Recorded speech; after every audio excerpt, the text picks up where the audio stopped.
আমেৰিকাৰ হাই প্ৰফাইল হাই সিকিউৰিটি জোন Reagan Washington DC বিমানবন্দৰৰ পৰা এটা শ্বকিং খবৰ আহিছে, এটা আশ্চৰ্যজনক খবৰ। তাত এটা হেলিকপ্টাৰ এটা বিমানৰ সৈতে সংঘৰ্ষিত হৈছে আৰু তাৰ পিছত সেই বিমানটো পটমাক নদীত পৰি যায়। আৰু যি ধৰণে হেলিকপ্টাৰ বিমানৰ সৈতে সংঘৰ্ষিত হৈছে আৰু এই সকলোবোৰ কেমেৰাত বন্দী হৈছে, সেইটো দেখি আপুনি আচৰিত হ'ব। প্ৰথমে সেই দৃশ্যত আপোনাক লৈ যাব বিচাৰিম ৱাশ্বিংটন ডিচি বিমানবন্দৰ, ৰেগান বিমানবন্দৰ, ৰেগান আন্তঃৰাষ্ট্ৰীয় বিমানবন্দৰত আপুনি চাব পাৰে। ইয়াত আপুনি দুটা বিমান দেখা পাই আছে, এটা উচ্চতাত উৰি আছে আৰু এটা তলত উৰি আছে।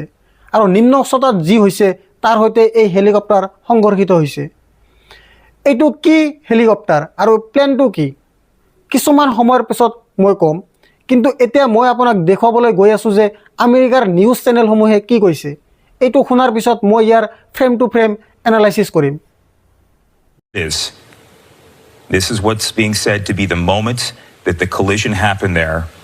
Again, we're being told, here's a better angle. This is not a live shot. I want to stress, this is not a live, or is this a live shot? Or no, okay. We just want to be careful with that because we want people to know that what happened and what is happening. But this is the moment, purportedly, that a helicopter crashed, collided with what is only being called a small aircraft at this hour. And, yeah, so you can see the flash there. And look, so the plane on top, it looks like that was taking off. And then you could see in the middle of the screen there, you see right there.